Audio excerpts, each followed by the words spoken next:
It's time for the Rick Smith Show. Now, here is the voice of the working class, Rick Smith. And welcome, brothers, sisters, working class heroes. This is the Rick Smith Show. Thanks so much for being here. Today on the big program, lots to get to, lots to talk about. Maybe on Monday you were one of the people who didn't get through to watch or listen to the Elon Musk interview of Donald Trump. Oh boy, two guys who are billionaires telling us on how working people should lead their lives. It was I spent about an hour. It's all I could do. I tried to do more. Could not, because Musk is really hard to listen to, and Trump is even harder to listen to. So when you have two people who are really not interesting to listen to, kind of monotoning their way through self-aggrandizing statements it was almost like they were stuttering and stammering and tripping over each other to try and shove each other's heads up the other's behind and blow smoke. That's kind of what it was. It was a billionaire love fest, only in one tone.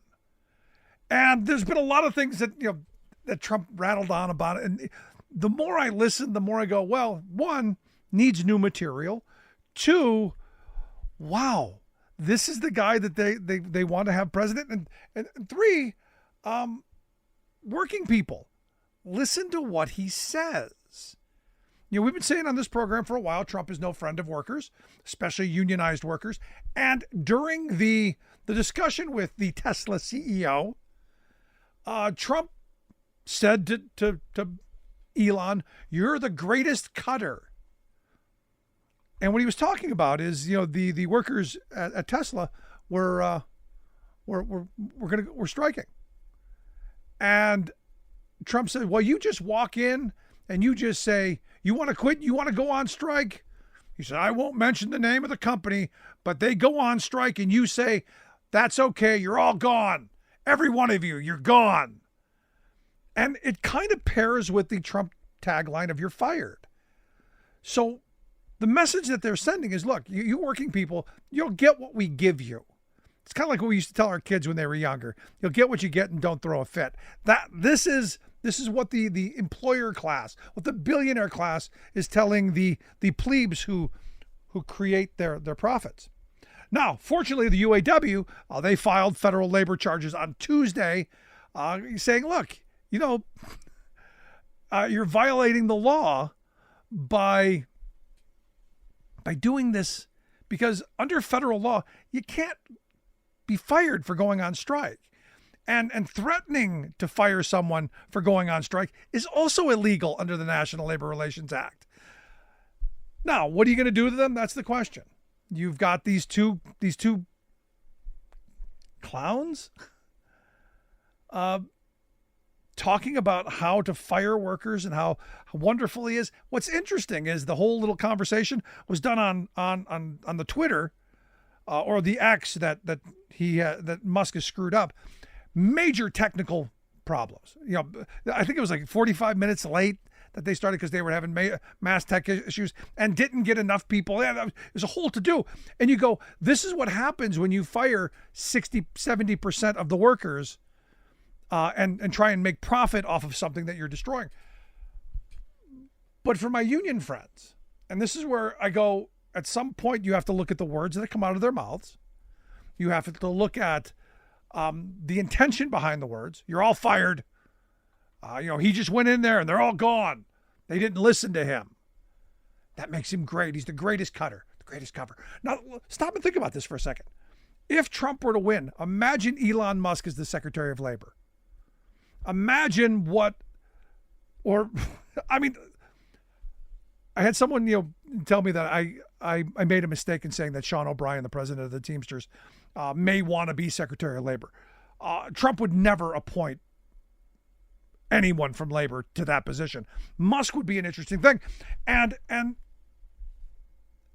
I look at O'Brien's RNC speech, which I came out vigorously opposed to. And for that, I have paid a price with my Teamster friends. That's the cost of being on the right side. That's the cost of standing up in opposition of power and saying that this is a mistake. And every time one of these issues like this pops up, you have to bring up the fact that that RNC speech is not going to age well. And I said it the day he gave it. It's not going to age well. These are the people who want to destroy organized labor. These are the people who want to destroy collective bargaining. These are the people who want to destroy prevailing wage. These are the people who want to destroy project labor agreements. These are the people who want to destroy federal unions. These are the people who want to not raise the minimum wage, or actually get rid of it entirely and move us back to a desperate and poverty-ridden era. And we've talked at length about the Lochner era, where the federal government could pass no law that infringed on the rights of business and employers. No minimum wage laws, no maximum hour laws, no safe working condition laws, no child labor laws, none of that stuff. So when I hear two billionaires having this love fest about, how they're going to reshape America to benefit them, this is the stuff that I'm talking about. And to have any union, which is really interesting that we haven't heard much from Sean O'Brien since the RNC debacle. I've been waiting for something. It tells me I think even he knows it was a mistake. And there's a moment where you go, yeah, we miscalculated. Now understand, Trump is an anti-union guy. He said it before. It's on tape. He supports right to work. And look, I support the idea of people having a right to work, a right to a job, a right to a decent wage, a right to health care, a right to retirement security, the right to safe working conditions, actual, real, tangible rights. Not this fantasy right to work where all it really is a destruction of your ability to join and form unions, which again, Project 2025 is fairly clear on.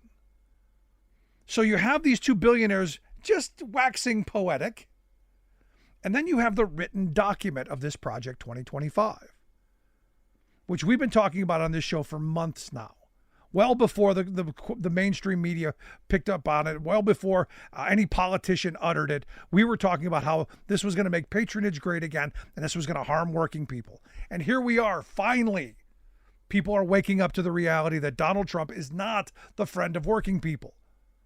Because I've asked time and time again, what did he do during his tenure as president? What did he do in the hours he was in the Oval Office to move the standard of living for working people? Well, Wall Street was doing well.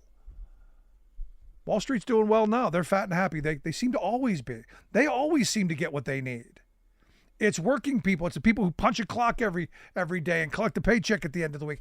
They're the folks who are struggling. They're the ones who are falling behind because inflation, because of corporate greed, is eroding their standard of living, and they don't have the bargaining power to go out and fight for better wages to keep up with that inflation. This, for me, again, another reason that the Trump agenda is horrible for working people, and that we should be talking about the policies of Joe Biden, who history, as I've been saying, is going to look incredibly positive on.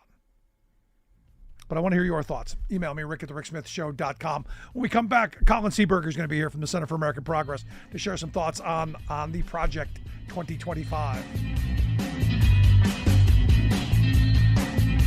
We are AFGE, the American Federation of Government Employees. We represent 700,000 federal and D.C. government workers who are the vital threads of the fabric of American life. We support our nation's military. We take care of our nation's veterans. We protect our nation's borders. We respond to our nation's crises and natural disasters. We provide services to our nation's seniors. The American Federation of Government Employees. We work for America. We are AFGE, the American Federation of Government Employees. We represent 700,000 federal and D.C. government workers who are the vital threads of the fabric of American life. We support our nation's military. We take care of our nation's veterans. We protect our nation's borders. We respond to our nation's crises and natural disasters. We provide services to our nation's seniors. The American Federation of Government Employees. We work for America.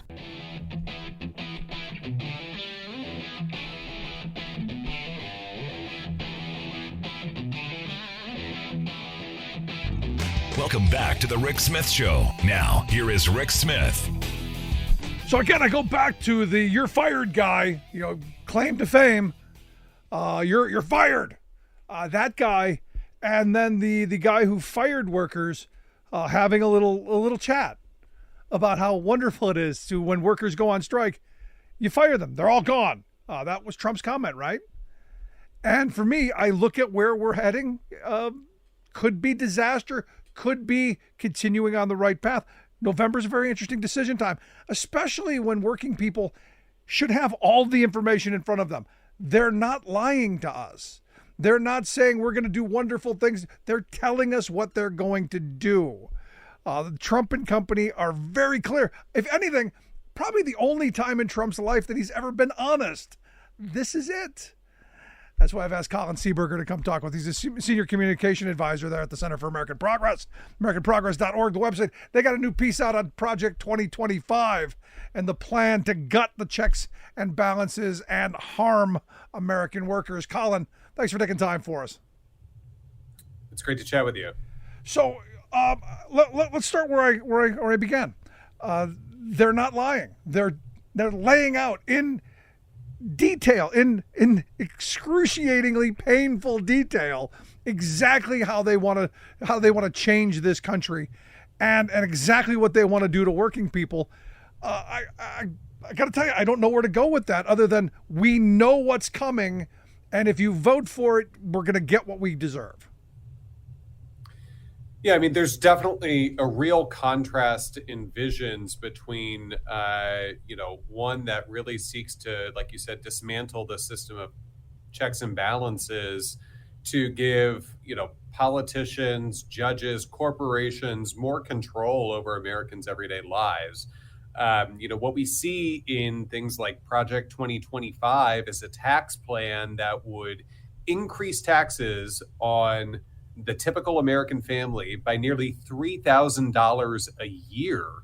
And when you couple that with, other changes that they're proposing to make, like making it harder for workers to receive the overtime pay that they, have earned, or pulling the rug out from workers and being able to organize for better wages and working conditions and benefits, by limiting the use of card check, dismantling the watchdog role of the National Labor Relations Board, and fundamentally, giving states unprecedented power to basically ban unions altogether, and ban public employee unions outright. So it is definitely a dark picture that is being painted by these far-right extremists.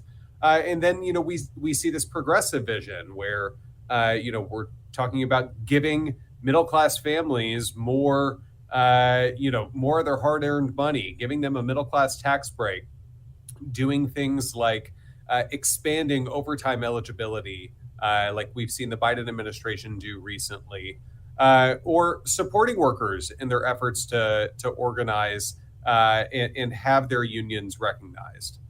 No, and I think that last one's the big part for me, because I hear people every day complaining about inflation. And look, inflation is hurting, especially low wage and middle income working families. I get that 100%.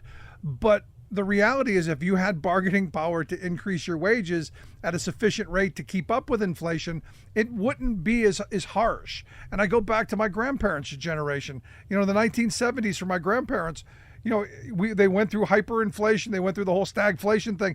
But 1975, my grandfather got 3 raises in that year because his union contract had a cost of living adjustment that if inflation went up a certain percent, wages kept up so that your wages and your standard of living didn't get eroded by inflation. And for me, this is the part that I don't know that we're spending enough time talking about on how we curb some inflation, how we help working families make it through. And I don't know that we're talking enough about that. I know the Republicans are. I think Donald Trump and Elon had their little fire them all. I don't know we're talking about enough about that. Well, I think that we're going to see a real proof point this week. On Thursday, President Biden and Vice President Harris are going to be announcing the results of the first 10 drugs that were eligible for Medicare negotiation. They're set to announce what those lower prices are going to be. This is, prescription drugs and healthcare is like a lot of things, whether you look at childcare or you look at housing, what have you. These are not recent things that have been stressing people's finances, right? These are problems that have been plainly obvious to any typical American family for a long time, right? And we are starting to chip away at them. Like I said, the prescription drug costs, but think about the changes that we've made over the course of decades, like the Affordable Care Act, helping give families more relief in those healthcare premiums. There's more work that we need to do, of course, but there is one vision for how you make life more expensive, like increasing taxes on middle-class families being put forward by the far right.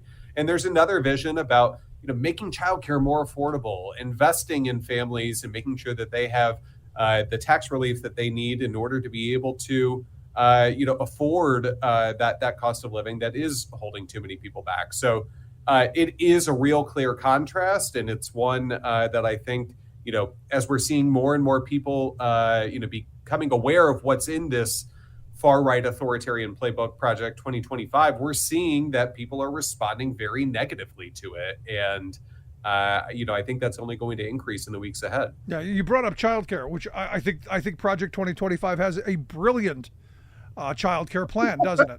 I mean, really, why put kids into an environment where they might, read books and play and have a childhood when we can put them back to work? I mean, they've got small hands. They can do little intricate stuff. They can get into those machines where adult hands can't get. So this is that not childcare in the 18th century?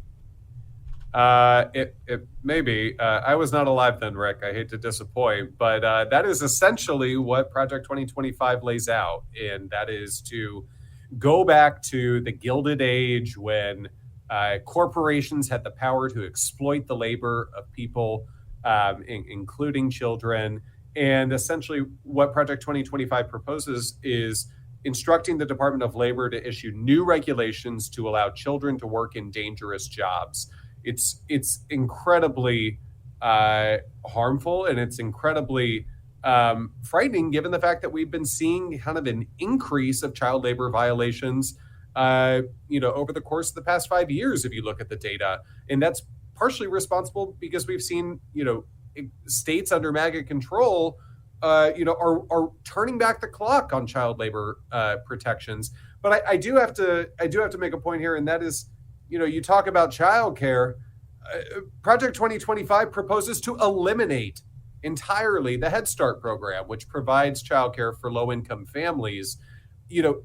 How you think that you're supporting kids and how you think you're supporting families if parents aren't able to go to work so they can earn a living to support their kiddos just makes no sense to me.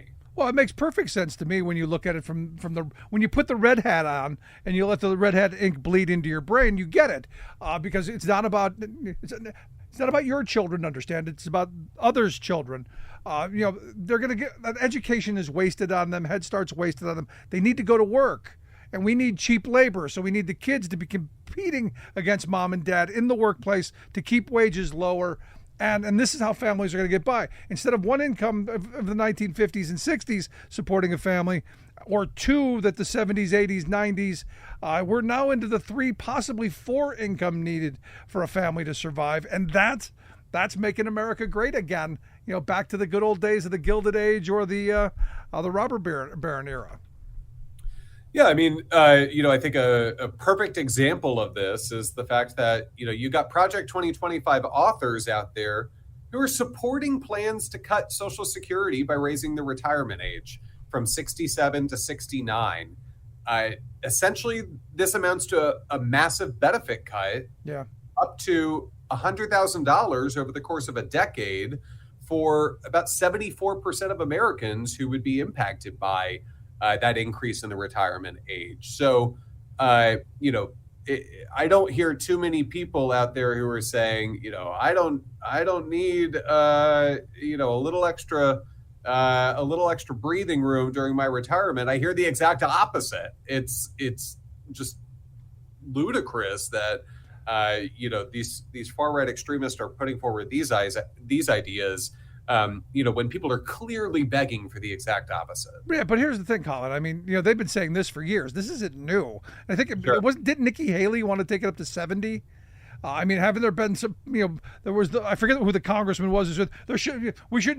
People want to work into their 80s. They love working into their 80s. Yeah.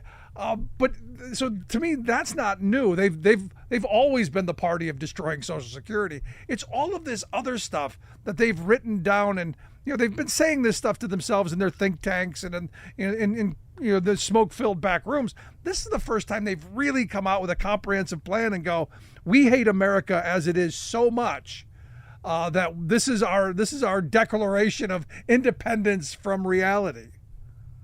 If the left will allow it to remain bloodless, exactly, is what the head of the Heritage Foundation, Kevin Roberts, who is taken over the reins of Project 2025, this is what he's promising. But again, I think that folks need to take this threat seriously because, again, this is fundamentally about changing how American government works by gutting the checks and balances in our government, in allowing the power in our government to be consolidated in a single person, in the president, by doing things like replacing the civil servants with political loyalists, like illegally using impoundment power to bypass Congress, or wholesale abolishing government agencies like the Department of Education, or stripping independent agencies like the Department of Justice, FTC, others from having some autonomy and independence from the president's individual power.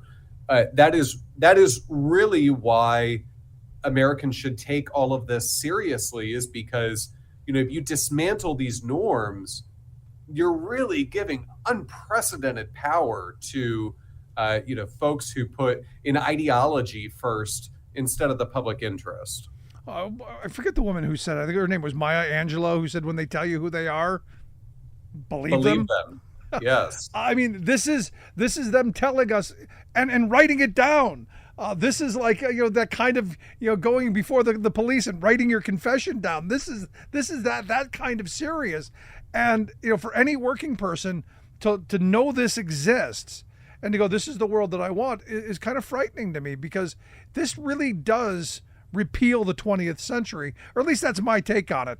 When they say they want to make America great again, I ask, when was it great? Where are we going back to? And for the Trumps of the world, for the Musks of the world, for our billionaire class, it's that the good old days of the 80s and 90s, and not the 1980s and 90s.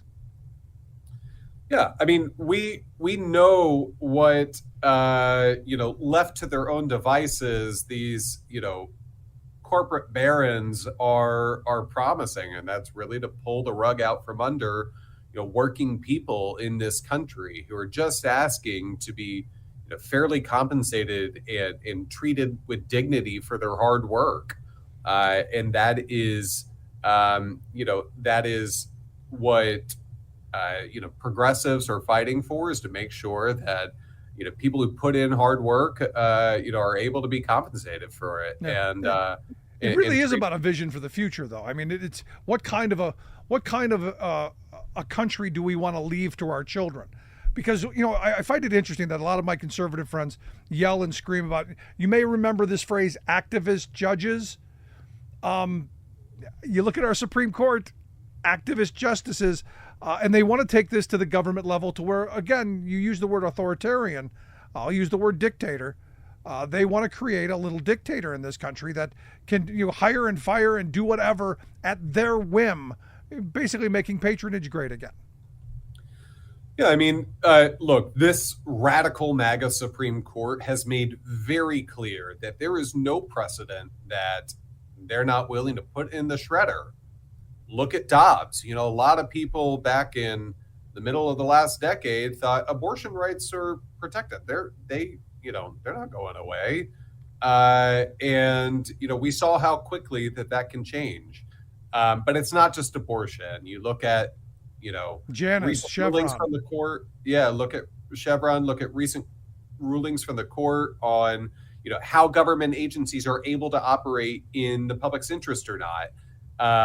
And yeah, they made very, very clear, who they're working on behalf of, and what, how they approach kind of putting ideology above the actual rule of law. Yeah. So if cutting, it's why we shouldn't take for granted that a court that is very clearly aligned with the far right is going to be willing to stand up to some of these abuses in Project 2025 that they would try to implement. So if cutting Social Security isn't bad enough, if destroying what has become the norm for overtime protection in this country is not enough, if destroying and undermining the ability of workers to join and form unions and collectively bargain isn't enough, if sending children into the workplace doing dangerous jobs isn't enough, how much worse does this get? I mean, do we go back and repeal all of the 20th century protections on race and gender and do we make discrimination great again? I mean, that's really what Project 2025 proposes, to make it harder to track civil rights violations and bring cases pursuant to Title VII, giving employers to basically unchecked ability to act with impunity in terms of punishing people they disagree with. It is, it's really frightening. November is right around the corner. Colin, I appreciate you taking time for us. Good stuff. Hope people will take a look at your latest report. We'll get links out on social media, AmericanProgress.org, the website if you want to see Colin Seeburger's work. He's a senior communication advisor there. Colin, great talking with you. I appreciate the time. I'll look forward to talking to you again real soon. Absolutely. Take care, Rick. I'll tell you, this serious. You should read. It's keyworded. You can find the important things. Education important to you. You can find a whole chapter on education, labor rights. It's all there. You just have to seek it out. And maybe we'll get links out on social media so you can check that out too. Quick break. Right back.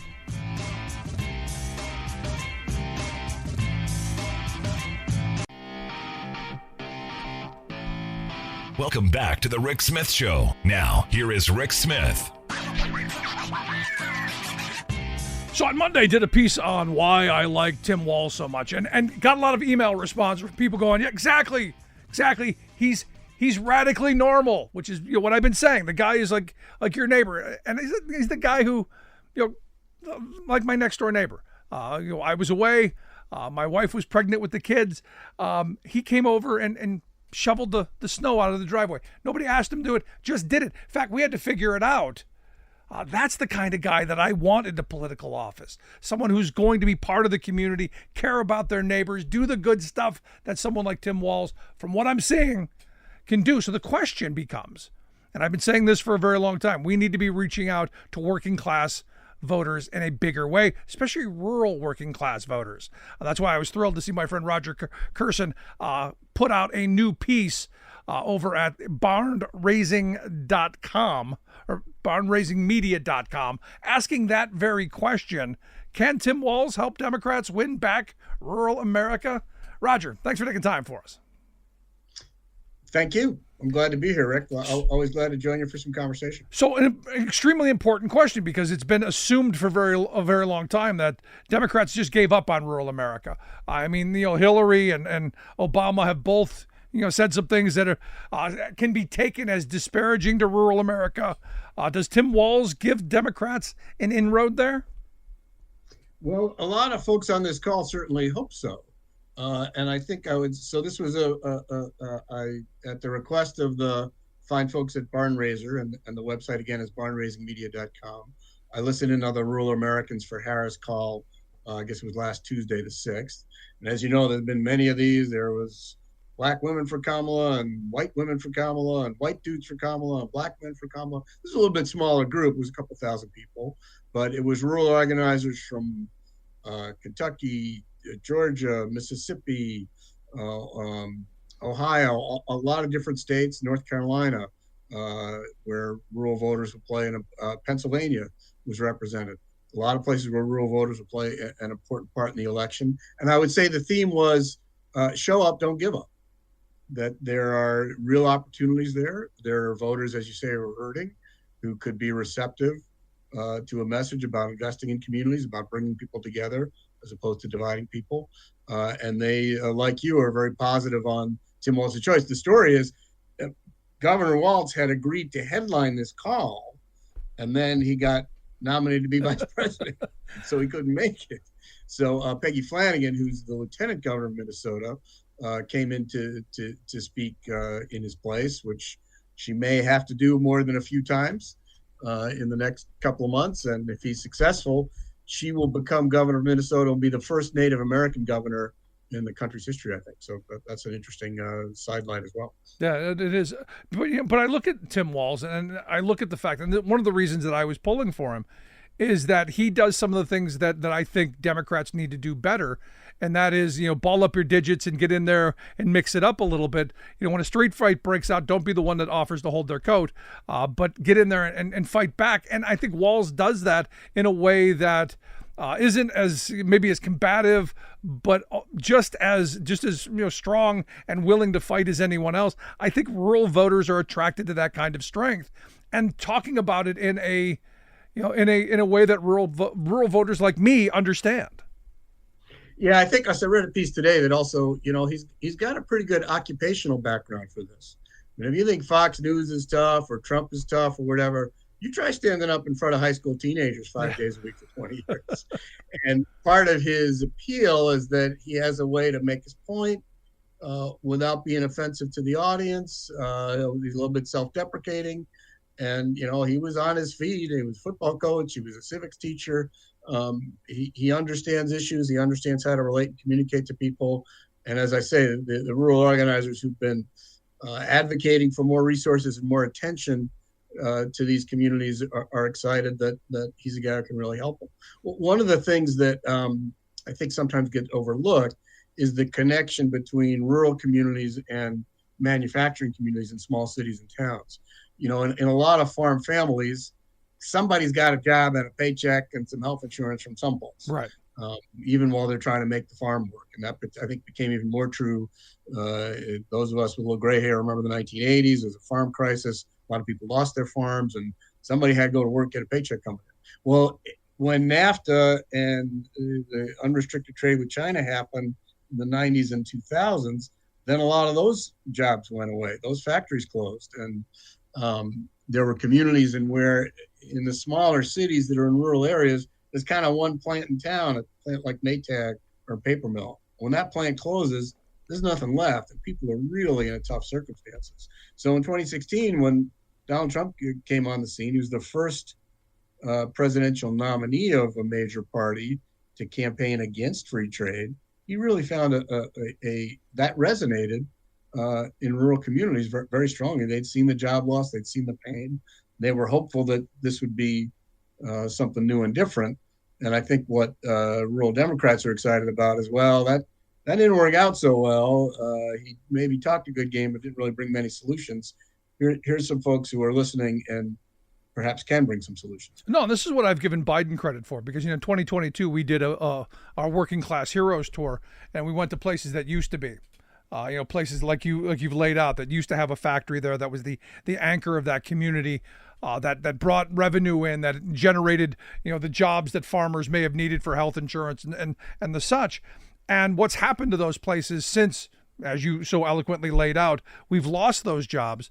And then, we want to do a tour this year about the places that are going to be the investments that have been made by the Biden administration, and where Harris and Walz can pick this up and move it forward, and why Walz, I think, is the right guy to be the number 2 there to help steer some of that, having that firsthand experience of seeing those communities go through the pain and the suffering of losing that anchor, and then the problems that come along, and then hopefully having some of those solutions. So I think as a salesman, he could be a real positive for Democrats in reclaiming, like you said, those rural Democrats that left because the factories left. That's what the hope was. And there's a lot of, you may remember what Howard Dean used to call the 50-state strategy, which the Democrats can't be afforded to be absent anywhere. And I heard a lot of echoes of that in speakers on this call. If you think of swing states, well, maybe I'm in a red county in North Carolina or in Pennsylvania or in Michigan, and if I run for something, maybe I don't have that good of a chance of winning, but if there's a candidate there, at least there'll be somebody to turn out, and then votes can go to Harris and Walz, and we've got a Senate race here, and so on. And I've been looking for another story I'm working on. I've been looking at voting results in some rural Michigan counties. I'm based in northern Michigan, and there's counties where there's no Democratic candidate for prosecutor or sheriff or register of deeds or any of those countywide offices, which are significant offices in terms of people's daily lives. But Democrats feel like they just don't be competitive, so they don't run anywhere. And the message of this call was, hey, we've got a top of the ticket, can really speak to some of these voters. Let's get out there. Maybe the 60-40 race will only be 55-45, but that extra 5%, boy, that can really help put some candidates we care about over the top. Yeah. No, I mean, your statewide candidates, especially here in a place like Pennsylvania, where, look, Democrats have historically just looked to Philadelphia. If we get a good turnout in Philadelphia, we're going to do okay. Good turnout in Pittsburgh, and forget about the T in the rest of the state. And Republicans have had free reign, at least in my state. So to hear this, music to my ears, because something we've been screaming about here on this program for, 19 years now, to get in there and like I said, mix it up a little bit, because Democratic ideas are good ideas, and they're good for urbanites, they're good for rural suburbanites, they're good for American workers, and they need to tell that story better and not shy away from it. There's that piece of it. I mean, of course, there's James Carville's famous quote about Pennsylvania. You got Pittsburgh and Philadelphia and Appalachia in between. You could say that about Michigan or Ohio or all kinds of states. There's no state that's all cities, not even New York or California. There's a lot of folks in small towns and rural communities that are, they want to be represented too. They want to have their voices heard.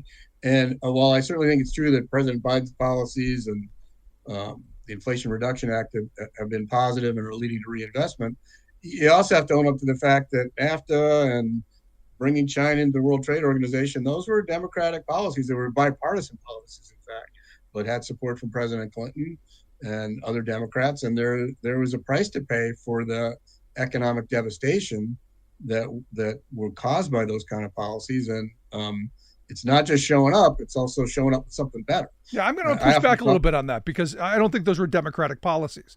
NAFTA was certainly not. It was birthed under Reagan, fully negotiated under H.W. Bush. Clinton got in at the end when it was already negotiated. He added some labor and environmental things. This was fully bipartisan. There was only one person in that 92 race who was opposed to it. And that's the guy with the big ears who said you're going to have a giant sucking sound, who turned out to be right. And because what's kind of a little frustrating to me is everyone says these are Democratic principles. They're not. They were bipartisan. This is when we were truly bipartisan. And this is why I'm not a huge fan of bipartisanship. Well, it was a bipartisan consensus to send jobs overseas, and we don't have to worry too much about manufacturing or economy. We'll cover it in other sectors. And it's intriguing, in fact, to see at times when the parties were really at loggerheads. That was the one thing they could agree on, is let's do more free trade.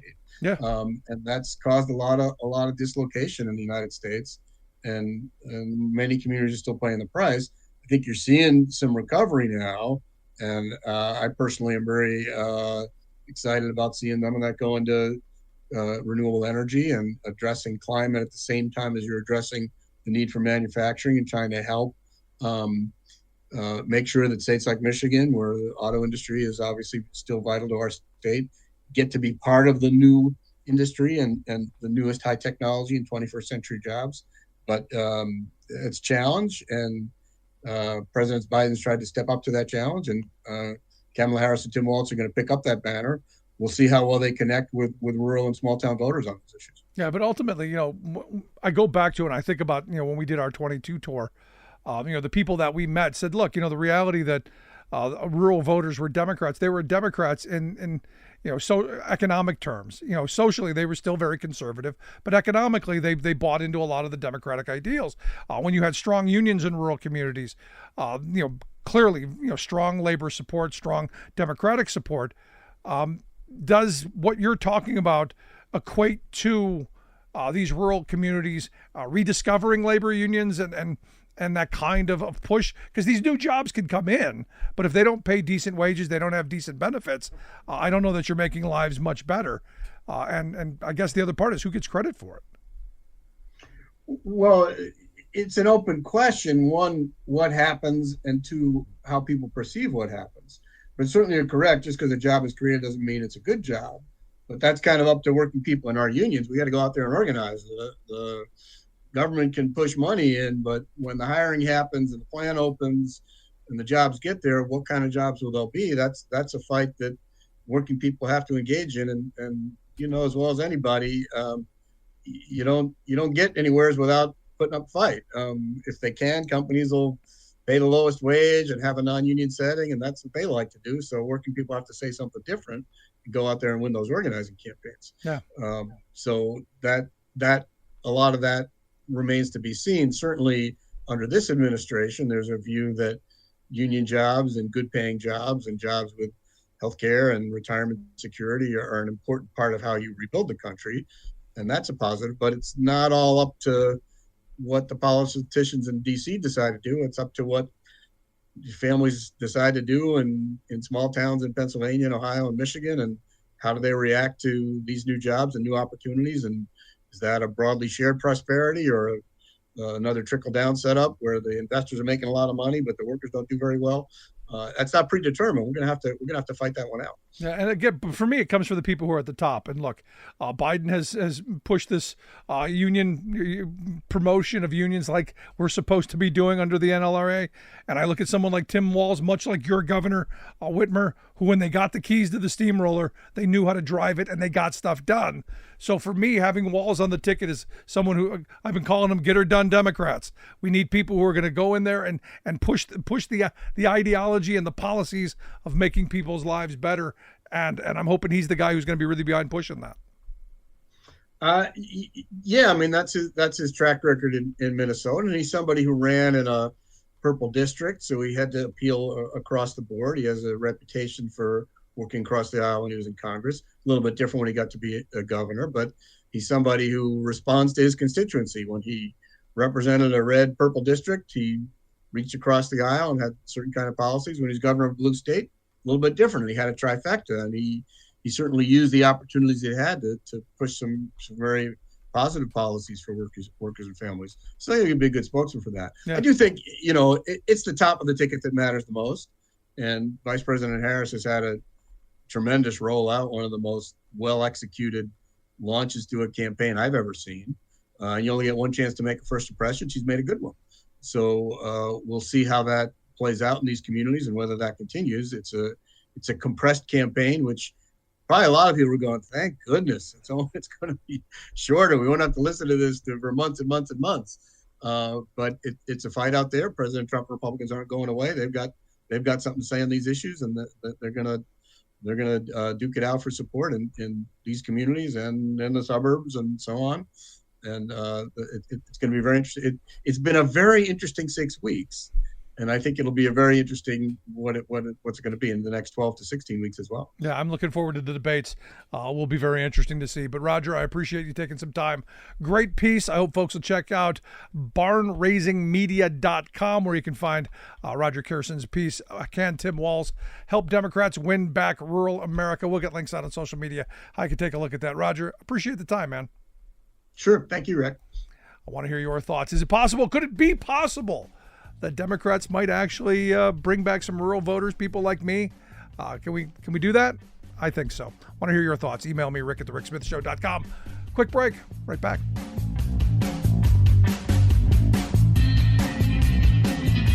I'm Rick Smith, and this is Labor History in 2. On this day in labor history, the year was 1936. That was the day that President Franklin Delano Roosevelt signed the Social Security Act into law. The act was a key piece of the president's New Deal, a series of federal programs responding to the ravages of the Great Depression. Social Security would provide an income for retirees and the disabled to ensure that they did not slide into complete destitution. On signing the bill, President Roosevelt, known for delivering memorable speeches, addressed the press. He said, quote, "Today, the hope of many years standing in large part fulfilled. The civilization of the past 100 years, with its startling industrial changes, has tended more and more to make life insecure. Young people have come to wonder, what will their lot when they come to old age? The man with a job has wondered how long that job will last. This Social Security measure gives at least some protection to 50 million of our citizens who will reap direct benefits through unemployment compensation, through old age pensions, and through increased services for the protection of children and the prevention of ill health." He went on to say, quote, "The law will flatten out the peaks and valleys of deflation and inflation. It is, in short, a law that will care of human needs and at the same time provide the United States an economic structure of vastly greater soundness." Over the past few decades, politicians have increasingly sounded the alarm that Social Security will not remain viable as the large baby boomer generation retires and draws benefits. Yet despite those who seek to attack Social Security, it remains a bedrock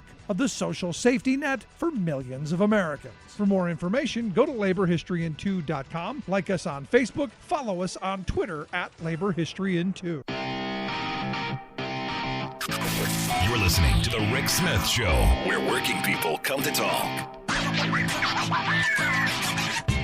So on Tuesday, the Teamsters National Black Caucus, they endorsed Kamala Harris and Tim Walz as president and vice president. Now, again, this is the Teamsters National Black Caucus, a segment of the Teamsters who have made this endorsement. It's not the Teamsters as a union. They have failed to endorse to this point. And general consensus among a lot of the people that I know and I respect don't believe an endorsement is going to come from the international. And it may look. There's a long time still till the election. It may come at the most strategic time. It may be something that's beneficial. But at this point, the consensus seems to be that no endorsement's coming because, well, the argument is divided. And no endorsement, it really is an endorsement for Trump, given the fact that O'Brien was at the RNC convention saying very, very glowing things about Trump and J.D. Vance. And it's interesting, J.D. Vance was the right-wing love child for about, 6 seconds. And now there's a lot of buyer's remorse because evidently there's some photos. There are always photos, aren't there? There's some photos floating around of JD in drag. What is it? What is it about conservatives that they do the things that they seem to say they hate? What would make JD Vance dress up in drag? I've never done it. Not that there's anything wrong with it. You want to be a drag, go live your best life, but don't be a hypocrite about it. That's my problem. Don't be a hypocrite. And I think we're seeing a lot of the hypocrisy of the J.D. Vances of the world and the Trumps of the world and this whole MAGA movement. Some good news coming out of Arizona. Their Secretary of State's office has confirmed that the abortion rights thing that seemed to be real important to folks. Going to be on the ballot in November there in Arizona. This could be a big driver. And again, one of those states that Democrats do need to win. So this could be a positive. Look, Florida's on the abortion's on the ballot in Florida. So is legalized marijuana. They're saying Florida may actually be in play this election. Florida may actually be in play. Kind of shows how far Trumpism is falling. And I think, understand, I started today's show off talking about the interview that Trump did with Elon Musk, and it's bad. Save yourself the trouble. Just it's all rehash material, just in one long format of rambling and stuttering. But I think people are finally starting to tire a little bit. There's no optimism in Trump's speeches anymore. When in 2016, when he burst onto the scene, 2015, 16, he was talking about rebuilding manufacturing. He was talking about rebuilding middle-class lives. He was talking about those communities that have felt left behind. They actually felt heard, that their problems might be addressed by someone like Donald Trump. They weren't, and they never were going to be. There was never a plan. I believe he never thought he was going to win. So it was just, hey, we're just talking stuff to get attention.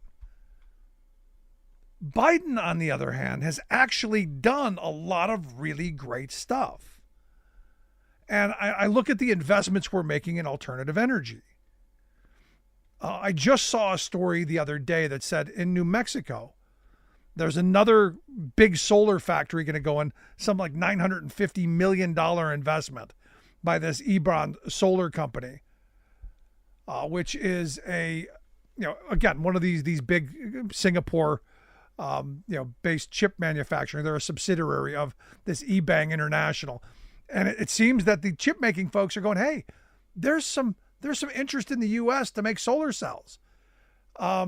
Maybe we invest in that. Now, this is the second company that is investing in that area. You had another big company that's going to spend, I think it was some over $1 billion was the last number I saw. It's this Singapore-based Maxion Solar Technologies.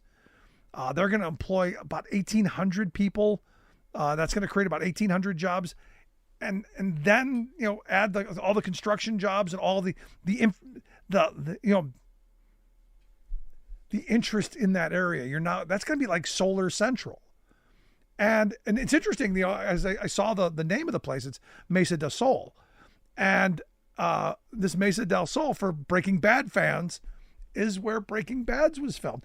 And my mind goes, is it possible that that someone at these companies were Breaking Bad fans? I don't know, but it is interesting to me that all of this investment is going there. And then you go, wait a second, no, it's not Breaking Bad. As much as I love Breaking Bad, that's not it at all. It's the investment that were made. It's the investments that were made by the Biden administration. It was the investments made by the city of Albuquerque. It was the vision to say, we're going to create this area, this region that's going to take on this kind of technology. It's the industrial development area that they created and planned commercial, industrial, residential building around this Albuquerque area, which again is going to create the kind of jobs, the kind of future that we want to pass along to our kids and our grandkids. I think it's great.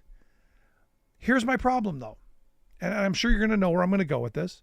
You got two Singapore companies coming in doing what we should be doing for ourselves here at home, because it seems like American manufacturers still have China on their mind. And it seems like, a political party in this country, while there's a lot of talk about how much we need to take on China, still kind of in that world.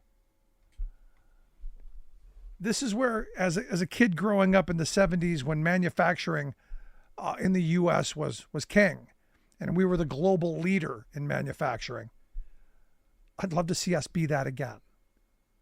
I'd love to see those jobs that are being created in new technologies and visionary industries incubate, grow, and prosper right here for American workers.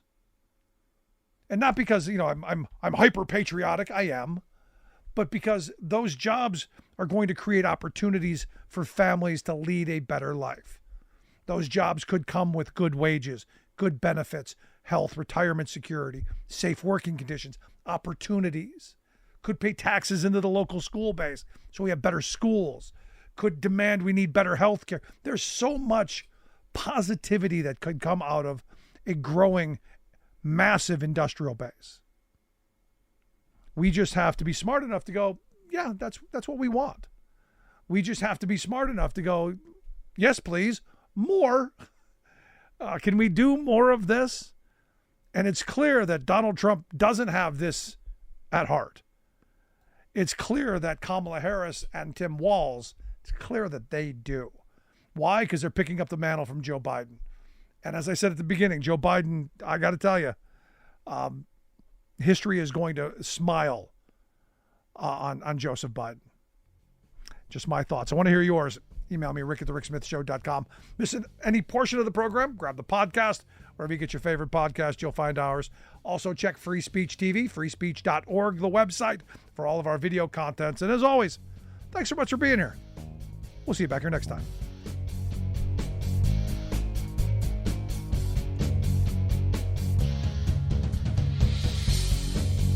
You've been listening to The Rick Smith Show.